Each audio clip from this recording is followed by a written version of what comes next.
Eins og við sáum í fyrirlestri þá erum við að keyra Express og við erum í raun að keyra server, við erum að keyra þennan bakenda sem svarar fyrir beiðnir og Express nýtir HTTP og HTTPS pakkana sem eru í Node til að útbúa þennan server og eins og við sáum þá erum við að skilgreina á hvaða host og hvaða porti þessi server á að hlusta á beiðnir. Host heiti eða IP-tala á vefþjónum sem keyrir. Það er ekki krafa að þetta sé skilgreint og ef við sleppum því þá er þetta sjálfgefið tekið frá stýrikerfinu sem eitthvað sem stýrikerfið úthlutar okkur en port í raun það port sem við keyrum á. Það er að segja portið sem að bundið við forritið okkar og þegar að stýrikerfið fær inn network requestu sem að tilgreind á þessu porti að þá tekur stýrikerfið þá beiðni og sendir hana áfram á forritið okkar. Það þýðir að portið verður að vera óbundið, það er að segja ekkert annað forrit að nota það og það verður að vera stærra en talan 1024. Þegar þau port sem eru undir og upp að 1024 eru frátekin á stýrikerfinu og þarfnast rótanotanda. Ef við tilgreinum ekki port þá sjálfgefna portið fyrir HTTP trafík port 80 og sjálfgefna portið fyrir HTTPS trafík 413. Við búum þá til serverin hérna eins og við sáum áðan og tilgreinum hérna host og port og kveikjum þessum server. Þegar við kveikjum þessum server þá sjáum við hérna að við skrifum út console.log server at host og port en þessar skipanir, það sem við notum með console.log, það skrifast út í skilinu þar sem við kveiktum á vefþjónunum. Það að loggast út það sem að gerast í servernum okkar. Þetta ekki að fara að birtast notanda, af því að allt sem fer yfir notanda þarf að fara í gegnum response hlutin. Þegar við erum að vinna með Express þá getum við lent í því að við erum oft á tíðum að læra á þetta eða við erum að vinna í virkni og við erum sífellt að breytinni og þá getur orðið hvimleitt að þau alltaf að kveikja sjálf á og slökkva og kveikja á servernum en við getum notað ýmis forrit til þess að fá svona sjálfvirkt restart og þá getum við hugsað svona eins og browser sync en fyrir bakenda. Eitt af því NodeMon sem við ætlum að nota og við sækjum NodeMon annarkvort globally og notum þá bara þegar við viljum kveikja á forritin okkar eða við getum setta upp í projektin okkur með því að segja npm install sem def dependency og undir package.json til dæmis búið til def skriftu sem keyrir NodeMon fyrir appið okkar. Síðan getum við, þó svo við gerum það ekkert oft, við getum unnið með mörg app í einu með use. Þá getum við til dæmis búið til eitt app sem sér að búið til innskráningun okkar, annars sem sér að server einhver gögn og þriðja sem sér að sæna upp notendur. Og þá getum við nota þetta use ekki bara fyrir middleware, heldur líka til að keyra önnur sub-app. Og þá getum við búið til 2 app og látið annað appið nota hitt appið. En ef við skoðum hvernig þetta virkar þegar við erum að keyra serverinn, þá erum við hér með einfalt dæmi sem keyrir Express og setur eitthvað ákveðið hostname, eitthvað ákveðið port, skilgreinir hérna þessi route og hérna eitthvað annað og ef við opnum núna hérna aðra skilur hliðina á og við byrjum að keyra hérna node 01 hello world.js þá sjáum við hérna server running at http 127.001.3000 við getum opnað þetta og farið hérna og sé þá og ef við skoðum hvað gerist þegar við byrjum þetta request hérna þá hérna disabling cacheið, sjáum 200 fyrirspurn þá fyrir hérna, við fáum text HTML charset UTF-8 sem að Express sér að búa til fyrir okkur. Það segir líka hérna eitthvað ákveðið e-tag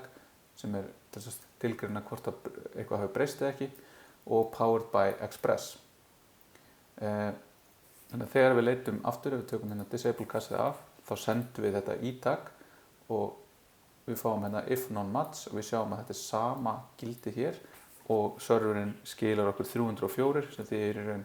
að það not modified og þá þarf browserinn ekki að sækja gögnin aftur þannig að þau eru kössuð. Þetta eitthvað sem Express sér bara out of the box fyrir okkur og þess vegna viljum við nota hérna disable cache til þess að passa við sem að sjá nýjustu gögnin. Nú erum við með þetta hérna keyrandi og við sjáum hérna fyrir hver einu heimsókn þá erum við að gera eitthvað hérna í console info og það skrifast út hér en ekkert sést hér og ekkert hvorki í responsinu hérna sem bara einfallega hello world eða hérna. Þannig að þetta kemur bara fram á servernum. En núna ef við reynum að keyra þetta dæmi aftur fyrir hérna í dæmin og keyrum þá node 0.1 hello world.js að nú fáum við villu og villan svo að stýrikerfið gat ekki bundið forritið okkar við þetta port 3000 hérna út af því að e-atr in use villu kastað address already in use 127.0.0.1.3000. Ef við skilgreinum nýtt port, gerum það hérna svona, keyrum þetta upp, þá keyrum núna sami serverinn á öðru porti og við erum sama appi keyrandi á 2 mismunandi portum. Þetta hér forrit heldur áfram að keyra þó svo við höfum gert þessa breytingu hér og við getum sagt hérna hello world, heimsókn, fleiri upprópunarmerki og við reloadum og við fáum ennþá bara þann kóða sem var keyrður þegar appið byrjaði. Þannig að við þurfum í raun að restarta því, þannig að við þurfum að drepa serverinn hérna með Ctrl+C, starta hann aftur og þá fáum við núna 2 upprópunarmerki og 2 upprópunarmerki hér. En ef við keyrum það sem er hérna skilgreind í package station í þessari möppu sem er hérna, að við erum með nodemon uppsett sem dev dependency og við keyrum hérna npm run dev og þá keyrum við þetta með nodemon npm run dev og þá fáum við hérna 3001 og nú förum við hérna, sjá, 1 upprópunarmerki, nú förum við aftur hér og breytum fjarlægum með þessu upprópunarmerki, vistum og þá séu að nodemon pikkar upp að það var breyting og restartar servernum. Þá förum við hérna, reloadum og þá er þetta komið. Og þá er í raun hægt að vera með forritið í gangi hérna, við getum verið að gera breytingar, við getum sagt eitthvað hello world, hello, við reloadum og þá reyndast við að fara hérna og reloada hér en það er tæknilega sér að vera hægt að tengja þannig að allt myndi reloadast saman. En núna ef við slökkum á þessum server og keyrum hann upp aftur þá er hann núna aftur á þessu að fá sömu villi hérna þessa e-atr in use og þetta getur þá sérstaklega verið ef eitthvað gerist, við ætlum að keyra vefþjóninn hérna við gleymum hugsanlega þessu hérna, við búum til nýtt terminal og felum þetta og þá getum við fara að lenda í því að sjá þessar villur án þess að skilja nákvæmlega af hverju og þá þurfum við að finna þann prósess sem heldur þessu gangandi. Þá fyrir við hérna og getum drepið hann. Ef við erum að Mac eða Linux þá getum við sagt kill all og node sem er svolítið gróft en þá sendum við þetta kill signal á alla prósessa sem eru með node eða við getum leita og fengið hérna til að sjá hvaða forrit er í gangi og komumst að því með til dæmis hérna node, kveikjum á servernum þá getum við séð í raun hvað er hérna en út af því hver mörg forrit er að keyra þá séum við að Figma er í gangi hérna með þetta Electron fyrir eitthvað annað fyrir Visual Studio Code þannig að þetta svona er ekki alveg það sem við getum gert en við getum fundið þessu process ID-in og sett kill 9 og svo process ID-in til þess að drepa það sem er í gangi. En yfirleitt er þetta bara að passa upp á það að við slökkum á þeim þjónum þegar við erum búin að nota það og í versta falli getum við slökkt á skilin okkar, í allra versta falli þurfum við að restarta tölvunni ef við lendum alveg upp í vegg og við veitum ekki alveg hvað við erum að gera áður en við þurfum að leita einhverju frekari aðstoð við þetta.